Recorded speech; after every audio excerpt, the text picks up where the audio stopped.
Mtazamaji, naamini unaendelea kupata vitu ambavyo tumetamani wewe uvipate, hasa hapa kwa Bishop Macha, na ameeleza mambo mengi. Kuanzia maisha yake mpaka alivyotoka gerezani, sasa alivyoamua kuokoka, nini ambacho kiliendelea katika maisha yake mpaka leo. Hapo ndipo ambapo tunapoendelea. Baba Askofu, mwaka 90 umetoka mlimani ukabatizwa kwa maji mengi. Ndiyo. Nini sasa, mchakato gani uliendelea mpaka sasa kusimama sasa kusema mimi, mpaka kuja neno Bishop lilikujaje? Karibu. Ni ukweli sana ndugu sana. Naam. Katika baada ya kutoka gerezani na nikapitia nikabarikiwa. Naam.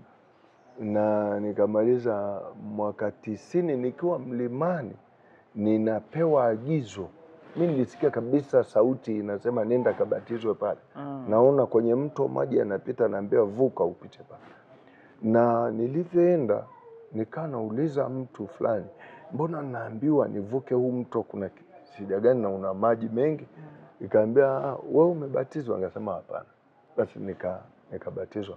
Na mimi nilibatizwa na Askofu Tryphon Tubilole. Yeye ndio aliweza kunibatiza kwenye yale maji katika mto Temi hapa.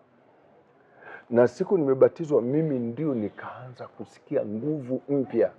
Yaani kama nimevuliwa ile roho ya uasi ndani yangu. Nikaanza kupata mzigo, nikaanza kushuhudia watu, nikaanza kuweka kikundi cha maombi.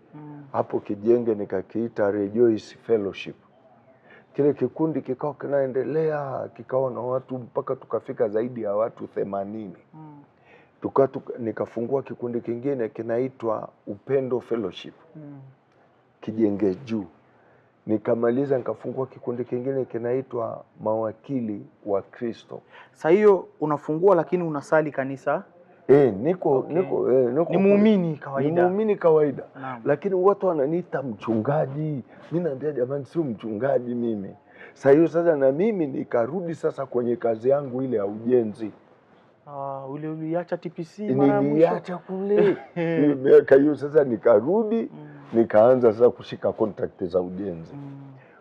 Na sasa ulikuwa kama mchoraji, manake ulipata ujuzi wa kuchora na unajua kujenga. Sasa ulikuwa kushika contract, kwa hiyo nilifanikiwa. Okay, ukawa engineer. Nikawa tayari nafanya ujenzi, napata hela zangu. Nikawa sasa wiki 2 za huduma, wiki 2 za kazi ya mikono. Nikafanya, wanayenijua Kijenge wanajua nilishika contract nyingi. Kuna ndugu anaitwa Mawaya, kuna Mama Stanley Mwandani marehemu saizi. Nikashika mwingine Mzee Juma, nikashika site Monduli, nikaanza kupata site kubwa sana mpaka nikaitwa Macha Contractors. Nikawa napata hela. Nilipokuja kupata kazi kwa Mawaya ndio aliniletea, huo ni mtego wa kwanza ambapo ninaukumbuka, sintausahau. Mawaya alileta milioni 200. Alikuwa ni mtu anachimba madini. Yule bwana waliniletea, walienda wakauza madini. Ile fedha walileta, wakaileta, mimi nilifukia kwenye selfu ndani. Nilinunua viwanja 5 na nyumba moja yenye ghorofa moja hapo Pepsi hapo. Ile pesa yake. Ulikuwa unamnunulia yeye? Yeye. Okay. Ni amenipa. Katika mtihani wangu wa kwanza Mungu alinijaribu nao ni huu. Sikununua hata kitu chochote kiwanja.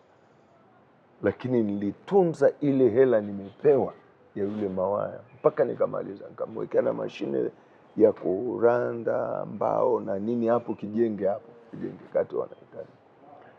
Nikamaliza zile nyumba zake na ingine nikajenga kule Mbuguni. Kwa hiyo nikajaribu kusema Mungu ameweza kunivusha hili. Lakini hapo nikatengeneza jukwaa. Mwaka gani huo? Ni mwaka 90 na milioni 200. Mwaka gani ilikuwa? Ilikuwa mwaka 92. Milioni 200. 93. Sio mchezo. Hela nyingi sana. Sio mchezo. Samaki apishi chambo. Yaani ndio nilijua hicho ni kipimo Mungu alinipa. Naam. Na nilikaa nayo, nilikuwa nafanya hizo kazi mpaka nilipomaliza watu wanasema Macha, umekuwa mjinga, pesa nyingi namna hiyo, na pesa kweli hujaweza kununua ujijengee majumba yako wewe? Lakini mimi nilikuwa ni mtihani wa kwanza nilipewa huo, na mtihani wa pili pia kwa mama fulani, ambapo leo hata nikimtaja tu anaitwa Mama Stanley Mwanda, ambapo niliingia kwake pia kwenye kabati, amekusanya pesa za kutosha, lakini mimi ndio namjengea zile nyumba zake na kubadilisha. Kwa hiyo nikavuka huo. Kwa hiyo 92 katika wale niliweka vikundi vya maombi, ndio mahali akatoka ndugu mmoja yuko Red Cross, anaitwa Nzela, yuko Red Cross. Akaniambia, baba, hii huduma yako ni kubwa, ni vema haya maono uliotoka nayo gerezani tukutengenezee katiba na mwongozo ili usajili huduma yako. Ndio sasa akanifanyia mpango mwaka 92, 91, 92, 93, 95 ndio nikapata hiyo huduma. Nikasajiliwa huduma hii ya Jesus Call Mission. Jesus Call Ministry iliitwa hivyo mwanzo. Ministry. Ilikuwa kabla sijaiweka kuwa kanisa. Kwa hiyo wakati ule ndio nikawa sasa naanza uinjilisti. Nikaona uinjilisti kwa sababu nimeshakuwa na jukwaa kubwa la kuhubiria, nina vyombo, nikaanza sasa kufungua makanisa sehemu mbalimbali, lakini nikitumika kama mwinjilisti, sio mchungaji. Mimi huduma ya uchungaji nilikuwa naogopa sana. Hata sadaka nilikuwa kusipokei. Katika hizo kazi zote hizo nilikuwa nafanya, mimi ndio nilikuwa nawasaidia. Kwa hiyo nimekaa, hata nikienda mlimani nikaona siku moja kanisa limekaa la mviringo na msalaba juu, nasikia watu wanaimba ndani, lakini halina mlango, sioni mlango wa kuingia, ila sauti nasikia. Nikamuuliza Mungu, mbona sioni mlango lakini watu wanaimba? Basi na pembeni ilikuwa gari moja ya rangi kama metallic hivi, blue bahari. Nikateremka nikamuuliza mchungaji mmoja, yule mchungaji akaniambia, wewe ni mchungaji na pia utapewa gari ya huduma. Nimekaa na kile kitu. Nilipo sasa kumwambia Mungu, asante kunipa mchungaji, kuitwa mchungaji. Akaniambia, bado wewe sio mchungaji. Lakini ule mchungaji ameniambia mimi ni mchungaji. Hapa ni mahali kunakopoteza watu sana. Wito sio wa kuchukua kwa kuangaliwa. Kama tunavyoangalia mtu, unasema huyu mtu ni mpole, anafaa awe mchungaji. Sio hivyo. Kwa hiyo mimi nilikaa pale. Nilipoenda kwa mtu mwingine nikamuuliza, akasema nenda kaombe upya. Hiyo gari ulioiona metallic ni huduma, na ile nyumba ulioiona kwa kuwa hamna mlango, bado wakati wake, sio wakati huu. Kwa hiyo yule akawa amenijibu yule baba vizuri sana. Nikawa nimebidi nitulie, nikawa nikifungua makanisa naacha kwa watu. Kwa hiyo mimi kanisa tangu mwaka 90. Mungu anakuja kuniambia wewe sasa ni mchungaji, ni mwaka 90 na ni 2003. 2003. Mimi ndio ninasimamia kanisa makao. Lakini sasa hiyo umeshasajili huduma yako mwaka 95. Nimeiweka iko tu. Ipo tu imekaa pale. Bado nikimuuliza Mungu ananiambia bado wewe sio mchungaji. Lakini huduma iko chini. Nimeiweka pale. Kwa hiyo nilikaa hivyo tu, na bado nikamkosa pia baba wa kuilea huduma. Niko na mimi, ukienda kwa huyu anakuambia wewe ni fundi wa kujenga. Ukienda kwa huyu anakuambia wewe ni fundi.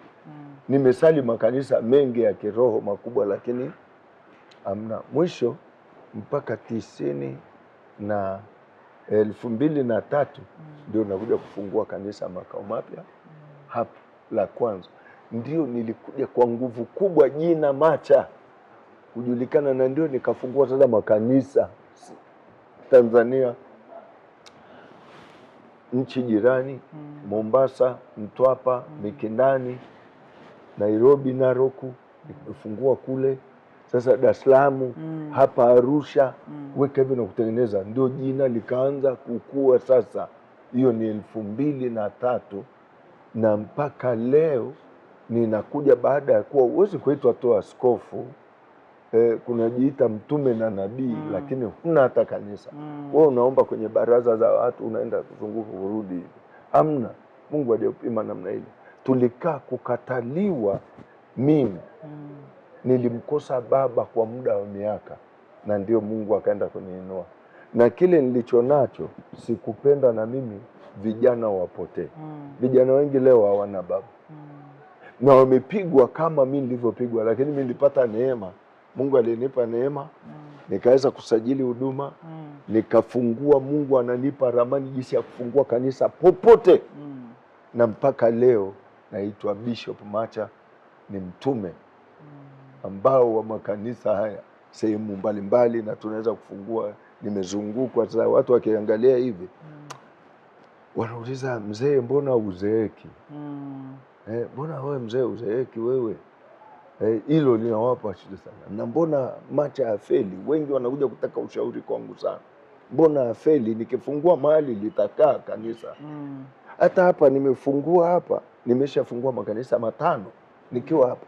Wako wachungaji, na hapa nimeshasimika wachungaji zaidi ya 40. Wete na wanakwenda Mangola huko wapi, kila mahali, Karatu, Dodoma, wapi wamezunguka. Ni kwa sababu ya kile kitu Mungu alinipa. Lakini nimegundua kwamba tumedhoofisha nguvu ya kanisa leo. Kwa nini? Watu wengi wanakwepa gharama. Wachungaji wanataka shortcut. Gharama kwa maana gani mzao? Kusimama kwenye madhabahu kunahitaji gharama. Kufanya maelekezo Mungu anayekupa ni gharama. Na watu wengi wanataka shortcut, kama Yakobo alivyotaka shortcut haraka. Akavaa ngozi. Anavaa ngozi ya mbuzi, anasema mimi ni Esau. Lakini sio. Lakini vitu vile watu ukimwambia akakae aombe mpaka Mungu aongee, akupe maelekezo, ni kazi kubwa sana. Ni kazi kubwa sana leo kwa kanisa la leo. Na leo kanisa la leo halina mababa, ni wachache. Mimi naweza kumkumbuka Moses Kulola. Ameniwekea mikono kama mara 3, amenimiminia mafuta. Alikuwa ni baba. Alikoko analia, vijana mko wapi? Vijana mko wapi jamani? Akiingia jukwani ni mtu wa kwanza kulia. Kitu cha kwanza anasema, jamani vijana yuko wapi? Tunamwachia nani? Na ile sauti yake. Leo ni nani? Utasikia anasema wa vijana wako wapi? Hakuna tena. Vijana wanaenda wenyewe, wanaamua basi, hata akipotea akifanya nini hajui. Lakini wamemkosa baba. Nilitamani hiyo nafasi hata mimi nikajaribu kuwatengeneza vijana, lakini pia wakubali kutulia. Kwani Bishop, vijana tunakwama wapi? Vijana wengi leo misingi waliojiwekea, kwanza tuliowekewa au tuliojiwekea sisi wenyewe, sio wazazi. Hata wazazi wanahuzunika sana. Katika Zaburi ya 11 mstari wa 3 anasema, kama msingi ukiharibika mwenye haki atafanya nini? Maana kijana unapoharibika, baba ndio anaumia kuliko wewe. Maana alitegemea, Ibrahim alisema nimempata mtoto mwanamume. Wewe ni tegemezi, na hata Mungu anakutaka wewe. Ndio maana anasema nimewaandikia nyinyi vijana, maana mna nguvu na mmemshinda yule mwovu. Wewe, mimi siwezi kukimbia mbio utakazoenda sana. Wewe sasa hivi ni mwepesi wa miguu. Natamani niwekeze kwako. Na hata huduma kama hii siwezi kusema nitakaa tu. Kuna saa utashindwa. Kuna wazee wanang'ang'ania mpaka anashindwa hata kupanda madhabahuni, anashikwa hivi apandishwe madhabahuni. Achia kijiti. Wako vijana wengi, tugawe maono, lakini hilo tumelikosa wengi. Kwa hiyo msingi unaanza pale kwa baba. Ni kumheshimu baba. Ukianza msingi pale nyumbani kwa baba yako, na pili uwe na baba wa kiroho baba wa kiroho pia utakaye kuwa naye, lakini pia tunaweza kuta tumemkosa pia baba wa kiroho. Baba wa kiroho kuna wengine, kwa mfano kuna watu ambapo wameangukia mkono ya Sauli. Sauli alikuwa ni mfalme, lakini Sauli hakumkubali Daudi. Alipigana naye, anamwambia Daudi, wewe utakuwa mpiga ngoma wangu. Lakini mtu ana huduma kubwa sana, lakini anamwambia utakuwa unanipigia ngoma. Haikuwa vile. Na hata wamama waliona wakasema Daudi ameua 10,000, lakini Sauli ameua 1,000 tu. Kwa hiyo ikaanza wivu. Kuna wivu pia. Wababa wapendi kuachia vijana wawape kijiti. Hamna. Ndio chanzo cha mpasuko. Vijana wengi wanaenda bila baba na ndio wanaangukia pua kule. Unasikia wengine waendi, ametoka hapa kuna hivi na hivi, hata kufanya. Lakini pia kuna makosa kwa kukosa baba wa kiroho, lakini pia kuna makosa kwa vijana pia kuto kuanzia msingi wao kule nyumbani na hata kwa baba yao wa kiroho. Sijui kama hapo utanielewa. Nimekuelewa na naamini kijana amepata kitu kupitia hiyo. Baba Askofu, tumezungumza mengi sana. Sana, na tunafurahishwa kwamba bado tuna kina baba ambao wanatuwazia mema vijana. Ndio. Maana vijana sasa hivi ni kama wako kwenye sayari yao fulani hivi. Yaani wazee wanaogopa kuwafuata na sisi tunaogopa kuwafuata ninyi wazee wetu. Lakini sisi tunashukuru sana kwa sababu kwanza uko willing kutuwaeleza yale ambayo wewe umepitia na tujifunze kupitia kwayo. Lakini pia kutulea. Umezalisha wachungaji zaidi ya 400 tokea umeanza huduma. Wengi sana. Makanisa zaidi ya 70. Ni huduma kubwa ambayo umeifanya. Lakini bado tukikuangalia mtu hawezi kujua miaka ulioitembea. Ni kweli. Injini bado nzima kabisa. Kabisa injini nzima. Yaani Bwana amenifunga booster. Booster sasa mimi nje bado mimi ni mwinjilisti mkali mno. Nje nikisimama ndani ni mwalimu, nikisimama ni mtume, nikisimama ni mwinjilisti. Zile huduma 5 zote zinafanya kazi kwangu. Lakini ni sababu kutunza mafuta iko gharama. Unasikia? Yale uliopewa mara ya kwanza, yani tuyakute mpaka mwisho. Hakuna gari inatembea bila kuingia sheli. Mafuta yataisha. Kwa hiyo jinsi ya kuongeza mafuta hilo kwa Mungu, ingia sheli. Watu wengi sasa hivi wachungaji, nimesikia wengine wanasema warika na wanasema mlimani ni kwenda kuchukua tu mapepo. Milima ilikuwa ni zamani. Wame expire hawa. Mlima ni mahali tunaenda, yani unaingia sheli, unaenda kuchukua maagizo. Piga full tank hapo. Ndio kupata full tank alafu teremke. Katika kitabu kile cha Kutoka 24 mstari wa 12 anasema Mungu akamwambia Musa, njoo huku juu kwangu mlimani. Uwe huku nami nitakupa sheria na amri na maagizo ili ukawafundishe. Kwa hiyo pale tunaenda kuchukua sheria na maagizo na amri. Ni tunaenda kujaza full tanki. Tunaenda kuchukua mashauri kwa Bwana, sio ya kwetu. Ndio maana utanikuta niko hivi. Nikiamua kufunga napiga 3. Sili sinyi.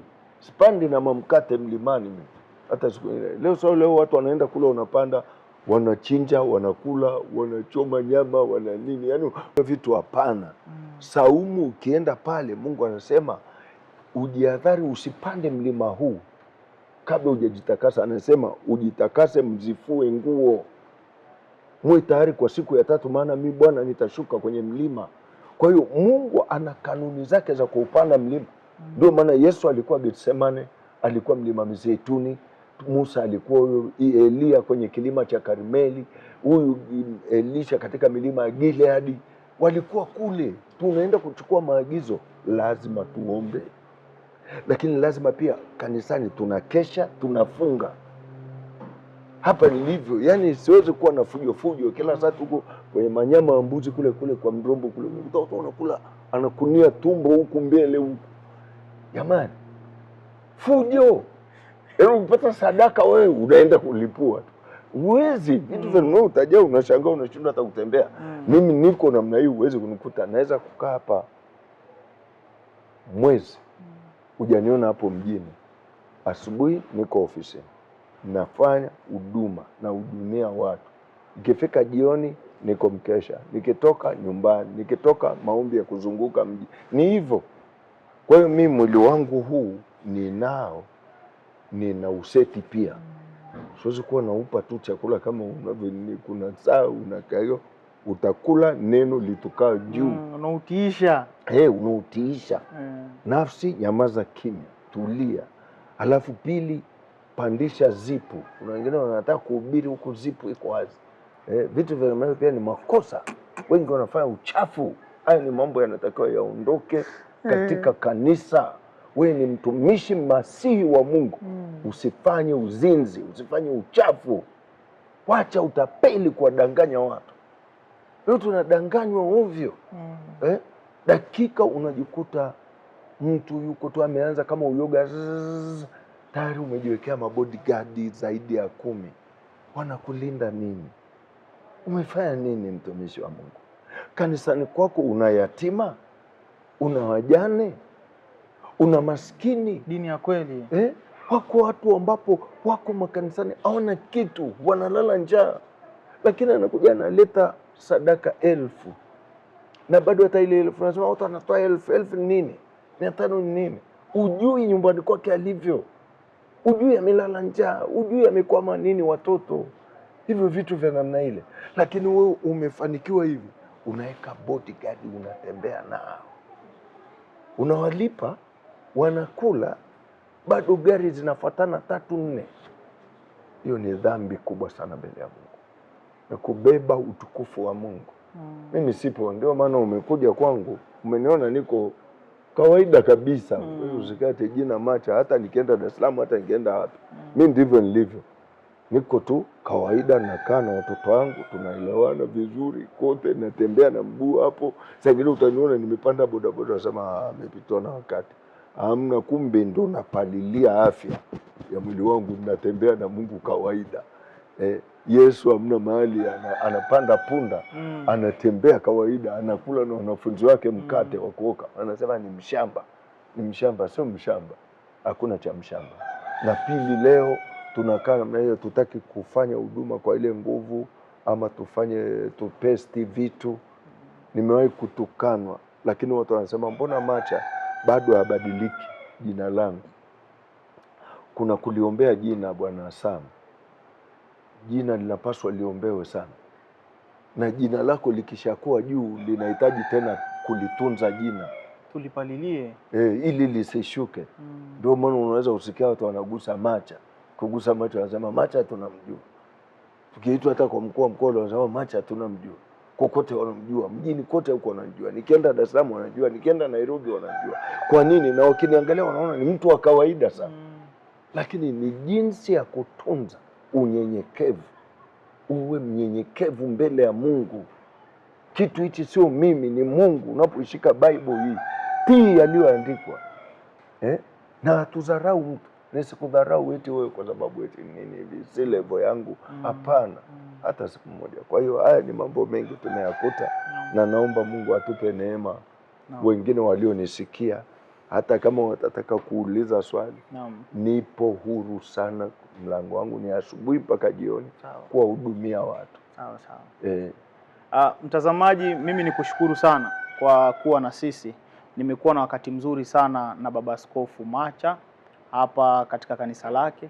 Liko hapa AAA hapa. Hapa AAA White Rose. Kwa ukifika hapa, ukimuulizia hata mtoto anakuleta kabisa hapa katika kanisa hili. Nimekuwa na wakati wa baraka sana, naamini na wewe utakuwa umefarijika na kujifunza mambo mengi. Na unaweza ukafika hapa ukamuona askofu, na mimi namba nitaziweka hapo. Utaweza ukampigia muda wowote na atakupa huduma ile ambayo unahitaji. Mimi ni Samuel Daudi, na nyuma ya kamera yuko Kelvin, yupo Abisai, yupo Lucia, na sisi sote tunakupenda na tunatamani uendelee kuwa pamoja na sisi. Tutakutana tena wakati mwingine.